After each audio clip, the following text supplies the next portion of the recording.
They sent me a violation notice for parking in a so-called fire lane. Sounds simple, right? Except there was just one problem.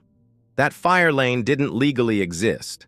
And when I started asking questions, the entire HOA board started scrambling. What they didn't expect was that I'd expose their biggest lie in front of the entire community. If you've ever dealt with an HOA power trip, you're gonna love this one. Smash that like button, subscribe for more insane HOA stories, and let's get into how one fake fire lane turned into the HOA's biggest embarrassment ever. It all started on a Tuesday morning that felt just like any other. I walked outside, coffee in hand, ready to take on the day. The air was crisp, the neighborhood was quiet, and for a moment, life felt normal. Until I saw it. A bright yellow slip flapping under my windshield wiper like a little flag of doom. My stomach sank. I froze. You know that feeling when you just know something bad is about to ruin your day? Yeah, that was me, standing there like an idiot in my driveway, staring at this glaring piece of paper. I pulled it off and read the bold letters. Violation. My heart started racing. Violation? For what? Then I saw the reason printed underneath. Parking in a fire lane. Now, here's what you need to understand. I've lived in this community for years, and I've always parked in front of my unit like everybody else.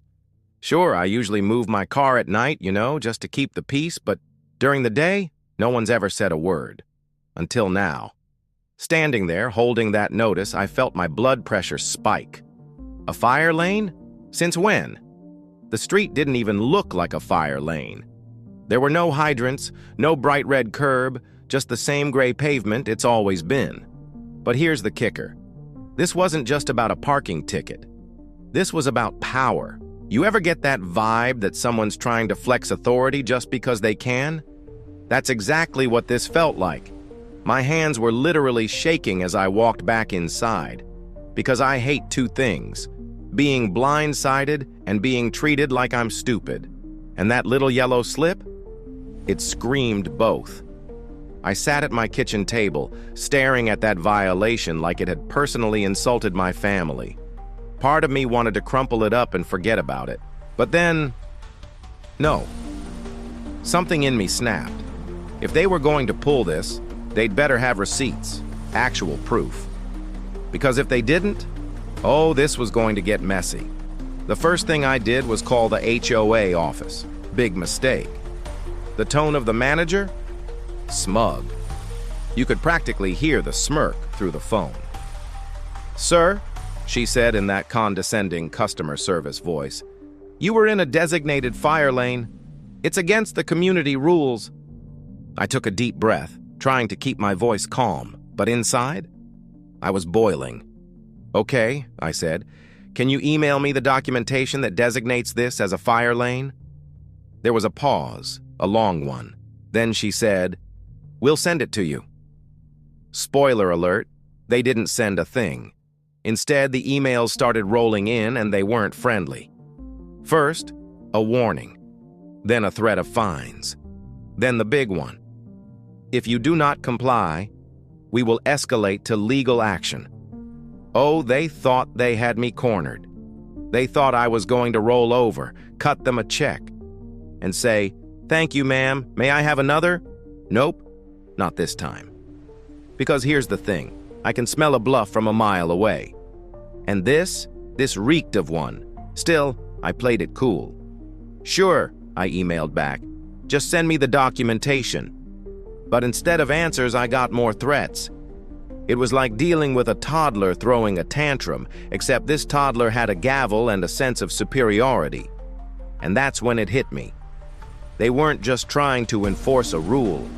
They were trying to intimidate me. They wanted to make an example out of me. And that lit a fire under me. Because if there's one thing I hate more than arrogance, it's arrogance backed by nothing but hot air. That night, I sat down at my computer, opened a fresh browser tab, and went full detective mode. If they wanted to play legal, fine. I'd play legal. I typed in, "How do you designate a fire lane?" And let me tell you, the rabbit hole was deep. Turns out you can just slap a fire lane label on a random street because you feel like it. Nope. There are state fire codes, there are municipal requirements, there are rules, actual legal rules. First, it has to be approved by the fire marshal, not the HOA president, not Karen from down the street, the actual fire marshal. Second, there needs to be official documentation filed with the city.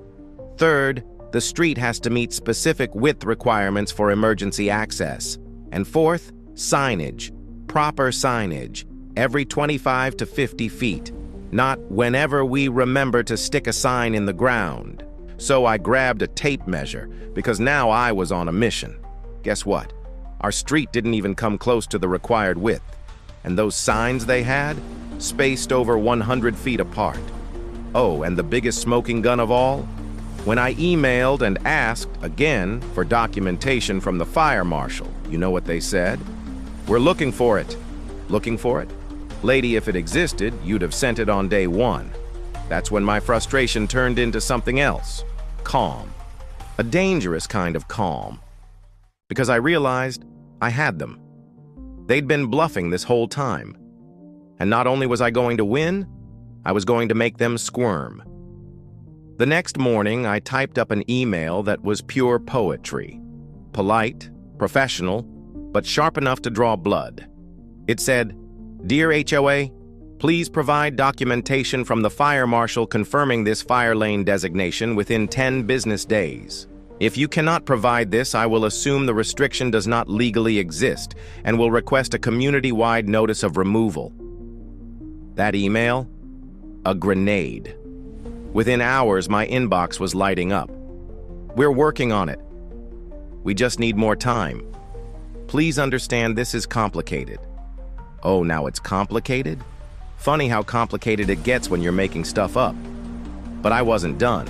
I told them straight. "If you don't produce the documents, I'm taking this to the village board. Public. On record. I CC'd the HOA president. I CC'd their lawyer. Heck, I CC'd my cat for all I cared." The point was, this was going to be loud. And let me tell you, I could feel their panic through the screen. You ever read an email and just feel the sweat dripping onto the keyboard? That was them. The same people who were so quick to threaten me with legal action were now groveling for more time. It was beautiful. 10 days passed. Nothing. So I did what I promised. I forwarded every email, every violation notice, every empty threat to the village board.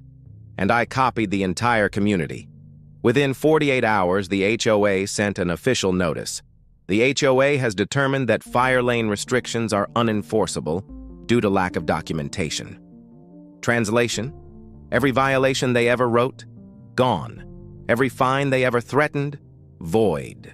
And the cherry on top? I didn't just keep parking in front of my house. I parked there with a grin, sipping coffee like a king surveying his kingdom. But the real payoff wasn't just winning, it was the reaction. Neighbors who had whispered about that guy with the violation were now thanking me for standing up. People who had been bullied by the HOA for years finally saw them exposed for what they were, a bunch of paper tigers roaring from their empty thrones. And me? I slept like a baby. Because here's the truth. Sometimes the only thing standing between you and freedom is one question. Can you prove it? And when the answer is no, game over. What did I learn? Always question authority when something feels off. Don't let fear or fake rules control your life. And remember, knowledge isn't just power. It's freedom. If this story gave you chills, smash that like button and tell me in the comments, what is the worst HOA power trip you've ever seen? And don't forget to subscribe for more insane stories of karma and revenge.